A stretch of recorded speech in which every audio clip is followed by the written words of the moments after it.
Bienvenidos a Vida Familiar, un espacio para experimentar crecimiento en la relación con Dios, con el cónyuge y con los hijos. Comparto con usted el título para el día de hoy: La salida del laberinto. Nunca deje, mi amigo y mi amiga, que el miedo de cometer un error le prive de gozar de hacer lo que la voz del Señor le está indicando. Confíe en que el Espíritu Santo le enseñará lo que debe hacer. Él empezará por mostrarle cosas pequeñas de su vida y cuando usted se acostumbre no solamente a escucharlo, sino también a obedecerle, Dios le mostrará cosas mayores. Así nos sucede a la mayoría de quienes buscamos caminar con el Señor, respondiendo con amor a esa gracia que Él tuvo primero por nosotros, es decir, experimentando transformación diaria. Cuando recibimos a Jesucristo como nuestro Señor, no sabíamos, la mayoría, cómo oír la voz de Dios. Nuestros espíritus aún no habían aprendido a discernir el consejo del Espíritu de Dios.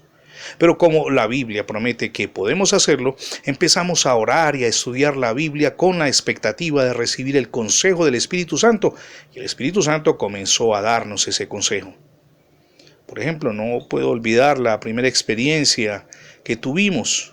Estábamos leyendo la Biblia junto con mi esposa y se detuvo por unos minutos para ver si Dios le decía algo. En su corazón escuchó la voz de Dios expresarle lo siguiente: las luces de tu automóvil, por ejemplo, están encendidas. No se le ocurrió que Dios pudiera hablarle de cosas tan triviales, así que ignoró ese pensamiento y continuó escuchando. Pero Dios le indicó lo mismo y siguió diciéndoselo hasta el final, cuando ella, al término del tiempo de oración, se levantó y fue a ver el coche, y en efecto las luces estaban encendidas. Dios se ocupa de los pequeños detalles de nuestra vida, mi amigo y mi amiga. ¿Por qué se molestaría Dios con algo tan insignificante como, por ejemplo, el que haya un deterioro en casa, en su auto, quizá alguna situación en el trabajo? ¿Por qué se preocuparía Dios? Porque Dios tiene cuidado de nosotros. Él sabe lo que necesitamos, conoce nuestras expectativas y desea ayudarnos. Si confía usted, mi amigo y mi amiga, en el Espíritu Santo, el Espíritu Santo hará por usted lo mismo que hizo por todos aquellos que a lo largo de la historia han caminado con Él. Le guiará paso a paso para que usted aprenda sin sufrir ningún daño durante todo el trayecto. El mayor error que podemos cometer es tener miedo de obedecer el testimonio interno, es decir, la voz de Dios, pues es el método principal que Dios utiliza para guiar a sus hijos. Permítame leer el Evangelio de Juan, capítulo 2, verso 3. Las ovejas escuchan la voz del pastor y la obedecen, y sus ovejas Él las llama por su nombre y las guía hacia afuera. Eso está en la versión ampliada, se lo repito, es Juan 10, verso 3. Y en Romanos 8:14 nos dice que Dios desea guiar a sus hijos, es decir, a usted y a mí, a quienes Él adoptó por su gracia como hijos.